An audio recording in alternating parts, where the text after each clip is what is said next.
আজ সেনবাড়িতে সকাল থেকে একটা চাপা গুজগুজ ফুসফুস চলছে। চিন্তায় রয়েছে সবাই। মানে এই বাড়ির মেয়ে জামাই, দুই ছেলে বৌমা, সবার মুখে একটাই প্রশ্ন, কি হতে পারে? একপাশে দাঁড়িয়ে রয়েছেন তাদের সবার মা ইন্দুবালা। তাকে খুব একটা বিচলিত দেখাচ্ছে না। তিনি জানেন তার বিচলিত হওয়া বা না হওয়ার কারো খুব একটা কিছু যায় আসে না। আর তার স্বামী প্রত্যুষ যখন সবাইকে একত্রিত হতে বলেছেন, তখন কারণ তো একটা অবশ্যই আছে, যা তিনি নিজেও জানেন না। বিয়ে হয়ে সেই সেন বাড়িতে ইন্দুবালার প্রবেশ মাত্র 15 বছর বয়সে। চিরকালের চাপা স্বভাবের ইন্দুবালা নিজ গুণে শ্বশুরবাড়ির সকলের মন জয় করে নেয়। ধীরে ধীরে দুই ছেলে আর এক মেয়ের মা হন। একদিন শ্বশুর শাশুড়ি সবাই পরলোক গমন করেন। আস্তে আস্তে ছেলে মেয়ে সবাই বড় হয়। কালের নিয়মে তাদেরও বিয়ে হয়। মেয়ে জামাই ভালোই আছে তাদের দুই ছেলেকে নিয়ে। দুই ছেলেও সুপ্রতিষ্ঠিত।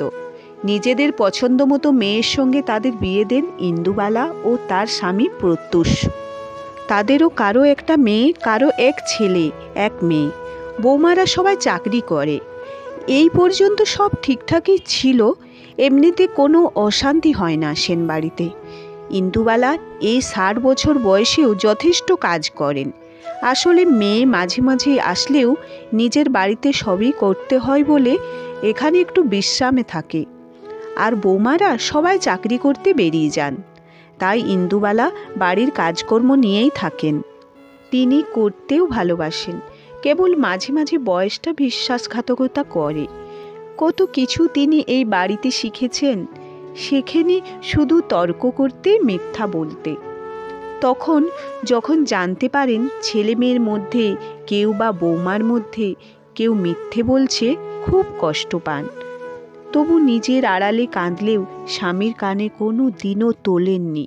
কারণ খুব কম মেয়ে ভাগ্য করে এমন স্বামী পায়। যদি কখনো বুঝতে পারেন যে তার স্বামী আঘাত পেয়েছে, তাহলে তার মুখে হাসি ফোটানোর জন্য যথাসাধ্য চেষ্টা করেন। প্রত্যুষের একটাই ব্যাপার যে যেটা করবে বলে ঠিক করবে সেটা করেই ছাড়বেন। তখন কাউকে চেনেন না। অসম্ভব ব্যক্তিত্ব সম্পন্ন মানুষ প্রত্যুষ। মুখ দিয়ে বেফাঁস কোনো কথা বলেন না, তাই যেটা বলেন সেটা সবাই মানে। কারো কোনো স্বাধীনতা হস্তক্ষেপ করা পছন্দ করে না। সেই জন্যই সবার আরও চিন্তা যে হঠাৎ করে প্রত্যুষ কেন ডেকে পাঠালেন সবাইকে। মেয়ে জামাই কেউ সম্পত্তির ব্যাপার হতে পারে, আবার কেউ ভাবছে অসুখ বিসুখ নাকি। নিজেদের মতো আলোচনায় মগ্ন সবাই। শুধু ইন্দুবালার চিন্তা অন্য জায়গায়। তিনি তার স্বামীকে চেনেন। হাত পেতে কিছু চাইবেন না কখনোই। তাহলে কি এমন কিছু ঘটতে চলেছে যা চিন্তার বিষয়? ভাবনায় বসে না থেকে সবাইকে খেতে দিলেন। সবাই নিজের মতো খেয়ে নিল। কেউ জানতে চাওয়ার প্রয়োজন বোধ করল না যে মা খেয়েছে কিনা। খাবারটা নিয়ে স্বামীকে দিতে গেলেন। যাওয়ার আগেই প্রত্যুষ ভারী কণ্ঠস্বর শোনা গেল, দাঁড়াও ইন্দু। বাচ্চারা সবাই ঘরে খেলছে। যারা ছিল সবাই যে যার জায়গায় বসল। ইন্দুবালা বসলেন গিয়ে। প্রত্যুষ বলে উঠল, এতক্ষণ নিশ্চয়ই সবাই ভাবছিলে যে টাকা পয়সা সম্পত্তি এই সবের জন্য আমি সবাইকে ডেকেছি, কিন্তু পুরোটা শুনলে বুঝতে পারবে যে বিশেষ একটা কারণে সবাইকে এখানে আসতে বলেছি। আমি একটা সিদ্ধান্ত নিয়েছি। বড় ছেলে কিছু বলতে যাচ্ছিল। আমি যতক্ষণ কথা বলবো, আমি চাই না ততক্ষণ কেউ কথা বলুক। বলা হয়ে যাক, তখন দেখা যাবে। সবাই ওর দিকে তাকায়। আসল কথায় আসি। আজ আমি সকলের ভালোর জন্য একটা সিদ্ধান্ত নিয়েছি। এই বাড়িতে আজ থেকে সবাই স্বাধীন থাকবে। কারোর উপরে জোর করে কোনো রকম কিচ্ছু করা হবে না। নিজেদের ইচ্ছেতে যার যেটা ভালো লাগে সে সেটা করবে। যেমন প্রবাল আর প্রত্যয়, তোমাদের ইচ্ছা মতো থাকতে পারো। যখন যা ইচ্ছে খাবে, ইচ্ছা হলে বাইরে বৌমাদের নিয়ে বেড়াতে যাবে, তারাও ইচ্ছে হলে কোথাও নিজেরাও বেড়াতে যেতে পারে। প্রমিতা, তুইও তোর ইচ্ছে মতো আসবি যাবি, কারো কিছু বলার থাকবে না। কোনো রকম বাধা কেউ দেবে না। সবাই মোটামুটি একসঙ্গে বলে ওঠে, বাবা এগুলো বলছো কেন? আমরা তো সবাই এই বাড়িতে স্বাধীন, নিজেরা নিজেদের ইচ্ছে মতো চলছি। বোন আসলে নিজের মতো থাকে, তোমার বৌমারাও স্বাধীন, নিজেদের ইচ্ছে মতোই চলাফেরা করে। তুমি বা মা তো কিছুই বলনি, তাহলে আজ নতুন করে এইসব কেন? আমি প্রথমেই বলেছিলাম যে আমি কথা শেষ করার পর কথা বলতে। প্রথমত পুরোটা শুনতেই চাইছো না, দ্বিতীয়ত নিজেদের মতো করে ভেবে যাচ্ছ। হ্যাঁ, যা বলছিলাম, তাহলে তোমরা প্রত্যেককেই স্বীকার করে নিচ্ছ যে তোমরা স্বাধীন। আমাদের দুজনের দিক থেকে কখনো কোনো বাধা আসেনি। সকলে একসাথে মাথা নাড়িয়ে সাড়া দেয়। তাহলে বাধা দেওয়ার মতো আজ আর কেউ নেই। আর থাকলো ইন্দু, অর্থাৎ তোমাদের মা। এখন থেকে যতক্ষণ আমি কথা বলবো, কেউ একটা কথাও বলবে না। প্রথমেই বলেছি যে আজ থেকে সবাই স্বাধীন, তার মানে অবশ্যই তোমাদের মাও স্বাধীন। ইন্দুবালা অবাক হয়ে স্বামীর দিকে তাকিয়ে থাকেন। মা তোমাদের মতোই স্বাধীনতা ভোগ করবে, ইচ্ছে হলে রান্না করবে, ইচ্ছে হলে করবে না। প্রমিতা যেমন আসবে, কিন্তু আসলে শুধু ইন্দু কিছু করবে না। ও এখন যেটাই করবে মনের আনন্দ থাকলে করবে। এরকম নয় যে তুই আসলেই তোর মাকে মেয়ে জামাইকে দিতে হবে বলে বাধ্য হয়ে এক গাদা খাবার করতে হবে। আর তোর সম্মান চলে গেল কি না সেটা তুই ভাববি। মা যদি ভালোবেসে কিছু করে তো করুক, কিন্তু এক ফোঁটা হাত পা না নেড়ে বসে বসে তুই খালি অর্ডার দিয়ে যাবি আর তোর মা খালি 22টা পদ রান্না করে যাবে, সেটা আর হবে না। এবার আসি বড় খোকা আর ছোট খোকার কথায়। যখন তখন তোমাদের অফিস থেকে বস বা কলিগরা আসবে, পার্টি হবে, কোনো অসুবিধা নেই। কিন্তু মা তো স্বাধীন, তাই মা ইচ্ছে হলে কিছু একটু করবে, না হলে নিজেরা ব্যবস্থা করবে। মা কিন্তু বাধ্য নয় সবার সব দিক দেখার জন্য।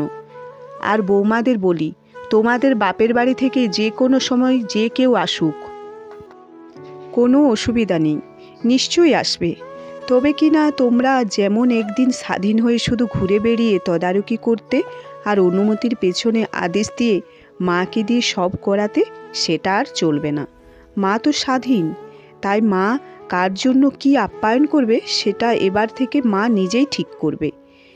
আর এই ব্যাপারে ও কখনো ভুল করতে পারে না।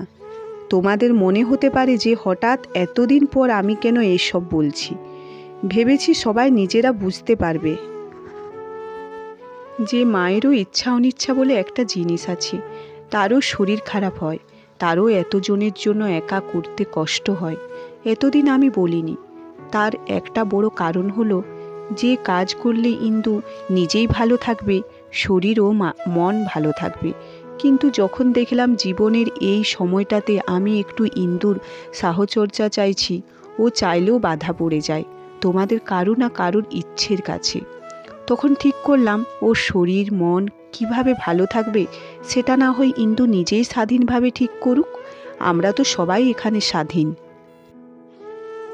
স্বাধীনভাবে সব কিছু করি, তাহলে ইন্দু নয় কেন? শুধু মা বলেই সারা জীবন ওকে পরাধীন থাকতে হবে কেন? আমরা যদি স্বামীর সন্তান হয়ে পরাধীন না হই, তাহলে ইন্দু মা হয়ে পরাধীন হবে কেন? আমাদের যদি রান্না করতে ইচ্ছে না হয় করি না, কিন্তু তোমাদের মায়ের ভালো না লাগলেও জোর করে তোমাদের গেস্ট আসলে রান্না করতে হয়। তোমরা অফিসে যাওয়ার সময় পাতে পাতে খাবার, হাতে হাতে টিফিন চলে আসে। এবারও কি কেউ ভেবেছ যে সেই মানুষটাকে একটু সাহায্য করি? নাকি ভেবেই নিয়েছ ইন্দু পরাধীন তোমাদের কাছে? আজ থেকে ইন্দু কারোর দায়িত্ব নেবে না। যে পারবে করবে, পারবে না করবে না। কিন্তু ইন্দু এবার থেকে স্বাধীন, যখন যা খুশি তাই কাজ করবে, যতটা ইচ্ছে হয় ততটা করবে। ইন্দুবালার চোখ থেকে যেন জল বেরোচ্ছে, তা নিজেও জানে না কেন বেরোচ্ছে। এখন আমি আর ইন্দু বেরোবো। আসি। সকলের সব প্রশ্নের উত্তর ফেলে প্রত্যুষ ইন্দুবালাকে নিয়ে সবার সামনে দিয়ে তার কাঁধে হাত রেখে বেরিয়ে যায়। এটা তুমি কি করলে? আমি কারোর কাছে মুখ দেখাতে পারবো না, সবাই ছি ছি করবে। আমি তো তোমায় কিছু বলিনি, কেন আমার মাথাটা নামিয়ে দিলে? ইন্দু, সারাটা জীবন তো সবার জন্য করলে, কখনো বাধা দিইনি, এত বড় বংশে কখনো তোমাকে নিজের করে পাইনি। কিন্তু আমারও তো তোমার সঙ্গ লাভের ইচ্ছে হতে পারে। আগে বলেছ কে কি বলবে, এখন বলছো বয়স। তাহলে আমাদের চাওয়া পাওয়ার কোনো মূল্য নেই? আচ্ছা, সব স্বামী স্ত্রী যদি নিজের সঙ্গীর সাথে সময় কাটাতে চায়, তাহলে আমরা কেন চাইব না? শুধু বয়সের দোহাই দিয়েই কাটিয়ে দিলে সারা জীবন? আজ ওরা বড় হয়েছে, নিজেরা নিজেদের মতো করে কাটায়, তাহলে আমরা কেন আমাদের মতো করে জীবন কাটাতে পারবো না? বয়স হয়েছে বলে কেন আমাদের ইচ্ছেগুলো বলি দিতে হবে? আজ থেকে না হয় বলবে বুড়ো বয়সে ভীমরতি, কিন্তু আর আমাকে কষ্ট দিও না গো। দুজন দুজনের হাত ধরে যেন পাশে থাকার শপথ নিল। কলমে অয়ন্যা দাস, কণ্ঠে আমি ঝুমা।